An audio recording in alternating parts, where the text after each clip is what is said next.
సరే తెలంగాణ సాధించడం ఖాయం ఖాయం ఖాయం.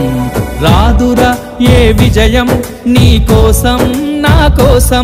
రోల్ ప్లే చేస్తూ నేను ఆ మాట అనకూడదు, కానీ ఈరోజు తెలంగాణ రాష్ట్రం వచ్చిందంటే చంద్రశేఖరరావు గారి కృషిని ఎవరు కాదనలేరు. నేను కూడా ఇంట్లో 6 దశాబ్దాలుగా సాధ్యం కాని తెలంగాణ రాష్ట్రం అనేటువంటి ఒక కళని సాకారం చేసింది. ఇంద్రారెడ్డిలు, చెన్నారెడ్డిలు, 6 అడుగులు ఉన్నోళ్ళు, 100 కిలోలు ఉన్నోళ్ళు, ఈళ్ళు ఉన్నోళ్ళు, అది ఉన్నోళ్ళు అందరూ తేలేకపోయారు. గీ బక్కపల్సితోడు ఏం తెస్తాడు, షిట్కనెళ్ళు ఎక్కున్నాడు, వీనితోటి ఏమవుతుందని మీలాంటి వాళ్ళు చాలా మంది ఎదురు మమ్మల్ని తెలంగాణ ఉద్యమం ప్రారంభించారు. తెచ్చిండు కదా. కేసీఆర్ ను కూడా మంత్రిగా చేసి ఉంటే అసలు రాష్ట్రం పోయేది కాదు కదా. సరే, చరిత్రలో కొన్ని క్యాలిక్యులేటివ్ మిస్టేక్స్ ఉంటాయి. ఎక్స్పెన్సివ్ మిస్టేక్ అయింది చూడండి. అది ఇమాజినేషన్ కూడా, ఊహకు కూడా అందవు. ఎటుపోదురా నువ్వు చేసిన కష్టం ఎప్పటికైనా సొంతం. కాలంతో పయనించేవాడికి కానిది ఏముంది, సాధనతోనే సాధ్యమవ్వున